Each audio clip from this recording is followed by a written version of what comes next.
Hello friends, welcome back to my channel insurance Baba.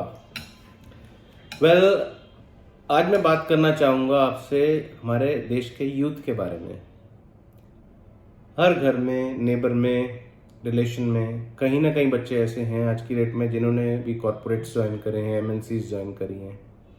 And touchwood, MNCs और corporates की salaries बहुत अच्छी हैं और बच्चे हमारे जो हैं आज की डेट में सैलरी आते ही खाते में सोचते हैं मम्मी के लिए ज्वेलरी ले लें, पापा के लिए कार ले लें, अपने लिए अच्छी सी बाइक ले लें।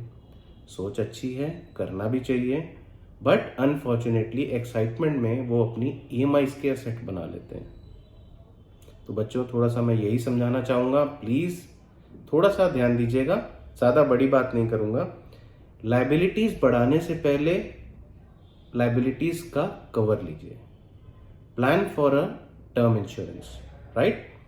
जब भी आप पहली आईटीआर फाइल करते हैं, सबसे पहले अपना टर्म इंश्योरेंस प्लान करिए। अब वो प्लान कैसे कर रहा है, मैं आपको ये छोटी सी एक बहुत चीज़ बताता हूँ। एक कैलकुलेशन है बहुत माइनर सी। सपोज आप जैसे 25 ईयर्स ऑफ एज है आपकी, तो आपकी आईटीआर है, लगा लीजिए 10 लाख रुपीज़ की। तो 10 lakh multiplied by 30, that means आप 3 CR तक के रिस्क कवर के लिए एलिजिबल हैं, राइट? अब इसका कैलकुलेशन छोटा सा है, मैं बता देता हूँ एक बार। 18 to 30 ईयर्स की एज में जो है 30 टाइम्स होना चाहिए।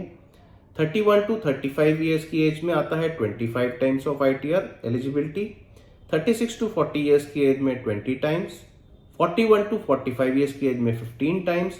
46 to 50 की एज में आता है 12 times. 51 to 55 it's 10 times and 56 to 65 it is 6 times. Got it? ये पॉइंट मैंने छोटा सा क्लियर कर दिया कि आपको रिस्क कवर की एलिजिबिलिटी कैसे समझ में आएगी। लीजिए उतना जितना आप चाहें। बाकी हाँ, कल को आपकी आईटीआर बढ़ जाती है 2 साल में, 4 साल में, 1 साल में, 2 साल में, 5 साल में, जब भी बढ़ती है आप रिस्क कवर को बढ़ा सकते हैं। आप उस पॉलिसी को टॉपअप भी कर सकते हैं। अदरवाइज कोई नया प्लान आता है, नई पॉलिसी आती है टर्म से रिलेटेड, तो आप नई पॉलिसी भी ले सकते हैं। किसी ने नहीं रोका, आप चाहे 10 पॉलिसीज रखिए, राइट?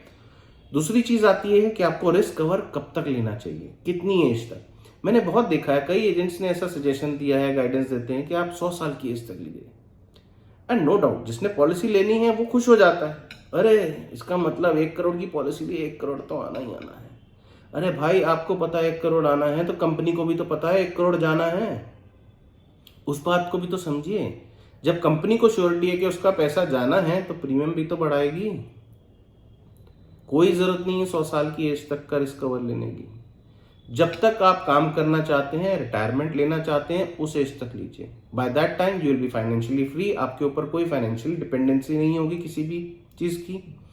तो उस हिसाब से प्लान करिए। हाँ, मैक्सिमम 70-75 तक की एज आई कैन अंडरस्टैंड, उससे ज्यादा की रिक्वायरमेंट नहीं है, राइट?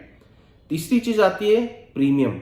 अब 25 की एज है, 75 तक का हमने कवर लिया, 50 ईयर्स, अरे बाप रे, 50 साल कौन प्रीमियम देगा? नहीं देने की जरूरत। आज की डेट में सिंगल पे, 5 पे, 10 पे, 12 पे हर तरह के ऑप्शंस हैं। But yes, I would advise, इसमें सबसे जो इकोनॉमिकल पड़ता है दैट इज 12 पे। रेगुलर वाला भी कॉस्टली पड़ता है, 10 पे भी, 5 पे भी। 12 पे इज द मोस्ट इकोनॉमिकल। 12 पे वाला प्रीमियम भी अगर आपको एनुअली ज्यादा लगता है, से अराउंड 60,000 का प्रीमियम आपका एनुअल आ जाता है, तो आप उसको डिवाइड कर दीजिए हर मंथली में। 5,000 हो गया।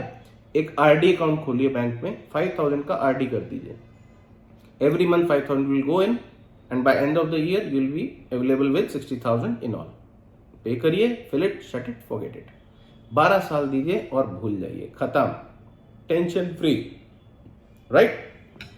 तो लाइबिलिटीज कवर करना बहुत जरूरी है। उसके बाद आप बनाइए, धड़ल्ले से ईएमआई बनाइए। कौन पूछता है, कौन सोचता है, कौन रोकता है? बनाइए जितना मर्जी। आप भी स्ट्रेस फ्री रहेंगे, आपके पेरेंट्स भी स्ट्रेस फ्री रहेंगे। वो बेस्ट गिफ्ट होगा आपकी तरफ से, ठीक?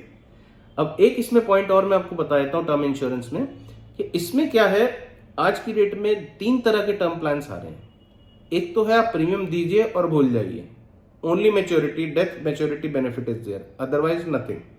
दूसरा आता है कि मैच्योरिटी टाइम पे आपने 50 ईयर्स की पॉलिसी ली है, तो 50 ईयर्स के बाद जब वो पॉलिसी खत्म होती है, and touchwood if we are alive, तो उसमें क्या है, कंपनी आपका जितना आपने प्रीमियम दिया विद 5% ऑफ एडिशन आपको पूरा मैच्योरिटी वैल्यू देती है। Good option. लास्टली एक आता है जो आपका फंड से लिंक्ड होता है, ठीक है, थोड़ा सा प्रीमियम ज्यादा हो जाता है। अब म्यूचुअल फंड में भी तो इन्वेस्टमेंट हम करते ही है ना, तो थोड़ा सा पार्ट समझ लीजिए म्यूचुअल फंड में यहाँ इन्वेस्ट कर दिया हमने, और 12 साल ही देना है, वो भी ये नहीं कि रेगुलर देना है और एनुअली देना है। SIP मेजरली हम लोग SIP जो करते हैं वो मंथली करते हैं, है ना, और 5 साल 10 साल 15 साल जैसा मन करता है वैसे चलाते हैं। अच्छी चलती है तो 20 साल भी चल जाती है किसी की, और maximum return I don't know, I am not sure about that. But इसमें प्लान में जो है, इंश्योरेंस वाले टर्म प्लान में जो फंड लिंक्ड आती है उसमें ग्रोथ 8 to 18% तक की है। तो आप सोचिए, लाख रुपए अगर हमने 12 साल भी दिया है, 12 लाख रुपए, और 50 साल की पॉलिसी, तो 50 ईयर्स में कितनी ग्रोथ आएगी, can you just imagine. Risk cover का जो हमने वैल्यू लिया होगा उसको भी शायद क्रॉस कर जाए। That is the beauty of this product. तो बच्चों प्लीज आप लोगों से रिक्वेस्ट है, सबसे पहले अपनी लाइबिलिटीज का रिस्क कवर लीजिए, उसके बाद लाइबिलिटीज बढ़ाइए। That is my best advice for the day. And please जो भी आपको इसमें कोई क्वेश्चन निकलता है तो प्लीज कमेंट में लिखिए, I would be happy to help you, and I would be really thankful अगर आप लोग कमेंट में मेरे को कुछ भी अपडेट्स देते हैं कि इसमें कोई कमी लगी आपको या कुछ इसमें और आपको एडिशनली जानकारी और एडिशन में चाहिए, तो प्लीज लिख के बताइएगा, शेयर कीजिएगा, सब्सक्राइब कीजिएगा और लाइक कीजिएगा। Thank you so much for the day. Trusted नाम, फैंटास्टिक काम, समीर तनेजा, इंश्योरेंस बाबा।